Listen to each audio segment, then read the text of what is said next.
Debati midis Albës dhe Limit nis në një atmosferë të tensionuar, ku të dy nduara nga emocionet nuk mund të ndalojnë të flasin. Alba duket e acaruar dhe e lënduar, ndërsa Limi përpiqet të mbajë një qëndrim të fortë, por fjalët e saj e bëjnë situatën të ngarkuar me ndjenja dhe tension. Alba fillon të flasë me zë të ngritur dhe me një ton të fortë, duke e akuzuar Limit hapur. Ajo thotë se Limi është një njeri i keq. Për të, kjo nuk është thjesht një ndjenjë momentale. Ajo ndjen se ka mjaft arsye për të menduar kështu, duke u bazuar në veprimet e tij të fundit. Ajo i përmend se Limi pi shumë dhe se kjo sjellje e bën atë të pakontrollueshëm dhe të papërgjegjshëm, duke shtuar tensionin midis tyre. Pastaj, Alba kalon te akuzat më të rënda. Ajo thotë se Limi e ka tradhtuar shpesh dhe se nuk ka qenë kurrë i sinqert me të. Fjalët e saj rrjedhin me shpejtësi, ndërsa ajo përpiqet t'i shprehë të gjitha ndjenjat e mbajtura brenda, ndjenjën e shgënjimit, dhimbjen e thellë dhe frustrimin që ka grumbulluar gjatë kohës që ka qenë pranë tij. Alba nuk ndalet këtu. Ajo përmend se Limi po e lë atë për Benitën dhe kjo e bën të ndihet e tradhtuar dhe e poshtëruar. Të gjithë banorët që ndodhen pranë fillojnë të vëzhgojnë debatin, duke ndjerë tensionin që rritet me çdo fjalë. Ata kuptojnë se kjo nuk është thjesht një grindje e zakonshme, por një përballje e thellë emocionale midis dy personave që kanë shumë histori mes tyre. Limi përpiqet të mbrojë veten, por Alba nuk e lejon. Ajo e ndërpret vazhdimisht, duke mos i dhënë mundësinë të shpjegohet.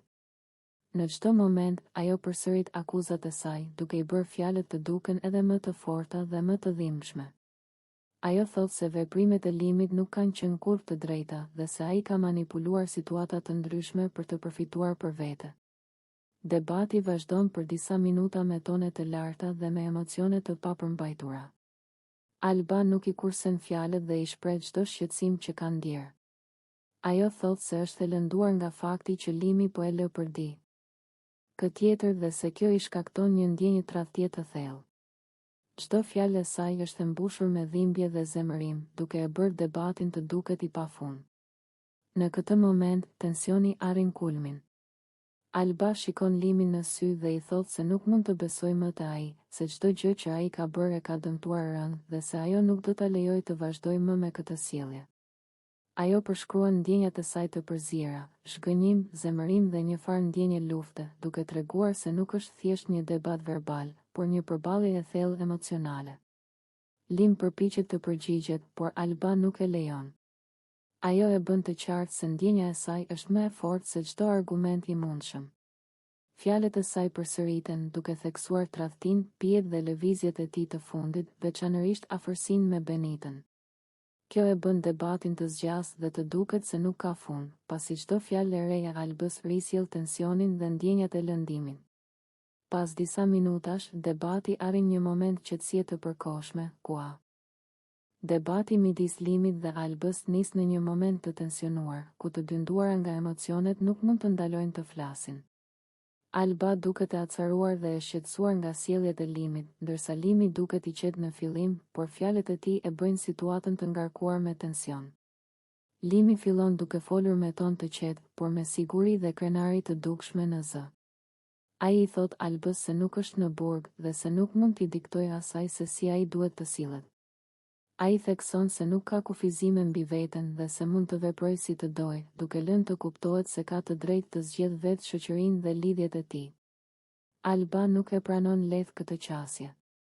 Ajo e ndërpret me një ton të lartë dhe i thotë se nuk është puna e lirisë së tij, por sjellja e papërgjegjshme dhe mënyra si ai shkon me femrat e tjera.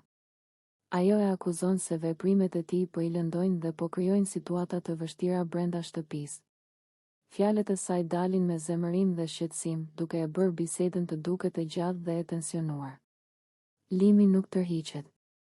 Ai vazhdon të përsërisë se ai shkon me të gjitha femrat si të dojë dhe nuk ka pse të ndihet i kufizuar. Sipas tij, ky është mënyra e tij e të qenit i hapur dhe i lirë dhe nuk sheh asnjë arsye për të ndaluar.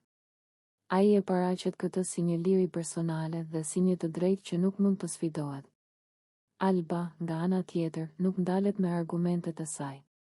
Ajo thotë se kjo sjellje nuk është thjesht një zgjedhje personale, por një mungesë respekti dhe konsiderate për të dhe për ndjenjat e të tjerëve.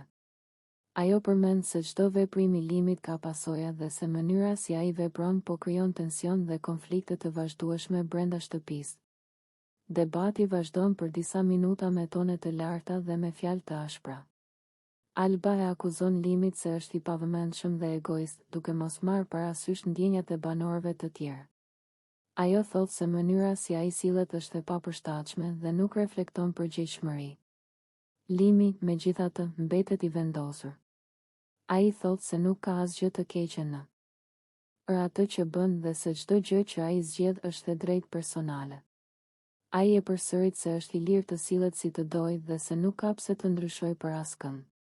Gjatë gjithë debatit, tensioni rritet dhe atmosfera bëhet më e rëndë. Fjalët përsëriten, emocionet janë të dukshme dhe çdo moment ka potencial për të zgjatur bisedën edhe më shumë. Alba duket e acaruar, ndërsa Limi duket i palëkundur, duke e bërë debatin të zgjas për minuta të tëra. Në fund, debati nuk mbyllet me një marrëveshje. Alba qëndron e vendosur në qëndrimin e saj, duke shprehur mllëfin dhe shgënjimin e saj, ndërsa Limi vazhdon të mbajë një qëndrim të fortë dhe të qetë. Fjalët dhe emocionet e tyre krijojnë një moment dramatik që zgjasin gjatë dhe i japin bisedës intensitet, duke e bërë atë të përshtatshme për një video më shumë se 5 minuta. Alba është e acaruar dhe e zemëruar, dhe nuk mund të përmbahet më gjallë. Ajo përpiqet të afrohet tek Benita me një shprehje të fortë në fytyrë, duke tentuar të gjynjëzojë situatën dhe të tregojë autoritetin e saj. Por Benita nuk e lë lehtë situatën të eskalojë. Ajo e ndërpret menjëherë, duke folur me zë të ngritur dhe me një ton të prerë, që tregon se nuk do të tolerojë afërsinë e Albës. Benita i thot me vendosmëri, mos ju afro Limit. Lim është i imi. Duke treguar qartë se ajo nuk do të pranojë asnjë tentativë për të ndërhyrë në atë që ajo e sheh si marrëdhënien e saj. Fjalët e saj janë të forta dhe të drejtpërdrejta, dhe ato lën të kuptohet se nuk ka asnjë hapësirë për kompromis. Alba, nga ana tjetër, nuk largohet menjëherë. Ajo duket e zemëruar dhe përpiqet të shprehë mllëfin e saj. Ajo tenton të reagojë fizikisht, duke treguar se ndjen një lloj frustimi të grumbulluar që nuk është shprehur më parë. Ndërkohë, Benita nuk e humbet qetësinë, por shton presionin me fjalët e saj, duke i bërë të qartë Albës se çdo lëvizje e mëtejshme nuk do të tolerohet. Në një moment, Alba përpiqet sërish të afrohet, por Benita e ndërpret përsëri me një ton më të ashpër, "Ik, shtuku idiote." Duke përdorur fjalët për të shprehur jo vetëm mbrojtjen e territorit të saj, por edhe zemërimin dhe përbuzjen ndaj Albës. Atmosfera bëhet e ngarkuar, me tension që mund të ndihet në çdo lëvizje dhe çdo shikim midis tyre.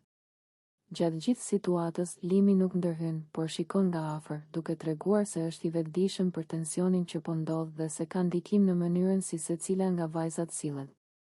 Ai duket i qetë, por prania e tij rrit ndjesinë e rivalitetit midis Albës dhe Benitës, duke bërë që çdo fjalë dhe çdo lëvizje të duket më e rëndësishme.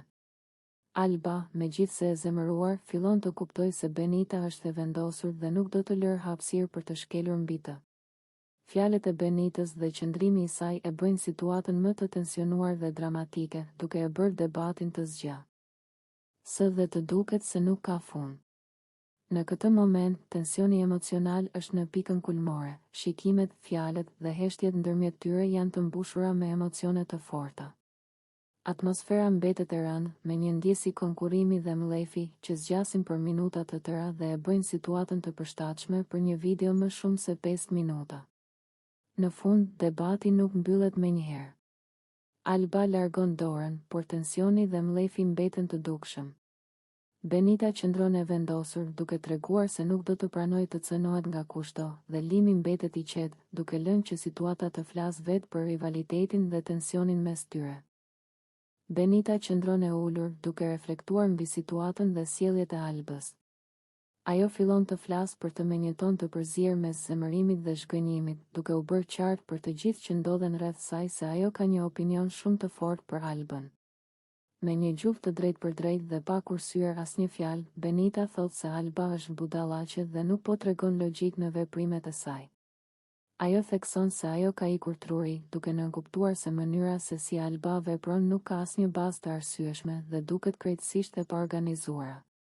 Benita nuk e lë këtë thjesht si një kritik të vogël, Ajo shpreh mlefin e saj dhe shqetësimin për mënyrën se si Alba po ndërvepron me të tjerët.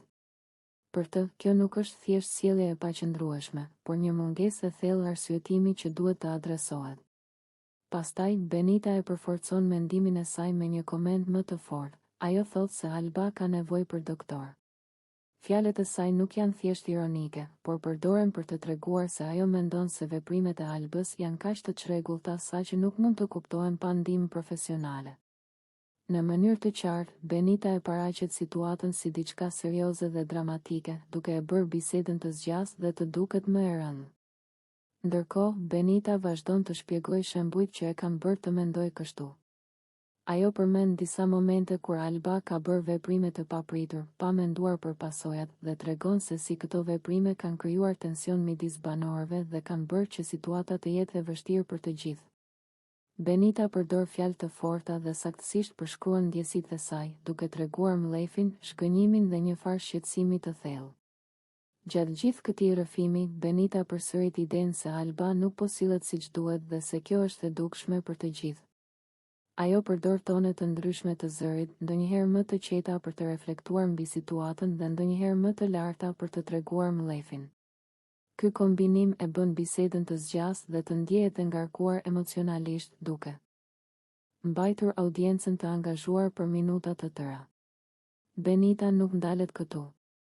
Ajo vazhdon të analizojë situatat, duke treguar se si veprimet e Albës kanë ndikuar në marrëdhëniet me të tjerët, duke përfshirë tensionin, debatet dhe ndarjet emocionale që kanë ndodhur. Ajo e shikon Albën si dikë që ka nevojë për ndihmë për të kuptuar veprimet e veta dhe për të ndryshuar sjelljen. Ndërsa biseda përparon, Benita përdor gjithashtu elemente të ironisë dhe humorit të thjeshtë, duke qeshur për disa momente të veprimeve të Albës, por kjo qeshur nuk e zbut rëndësinë e mesazhit të saj. Ajo përsërit fjalët kryesore: budallaqe, i kurtruri dhe ka nevojë për doktor, duke e bërë bisedën të duket më dramatike dhe duke i dhënë audiencës një ritëm të qëndrueshëm për një video që zgjet më shumë se 5 minuta. Në fund, Benita qëndron e vendosur në qëndrimin e saj. Ajo duket e qetë, por e vendosur dhe e sigurt për mendimin e saj. Fjalët e saj mbeten të forta dhe emocionet e saj të përziera mes mlefit të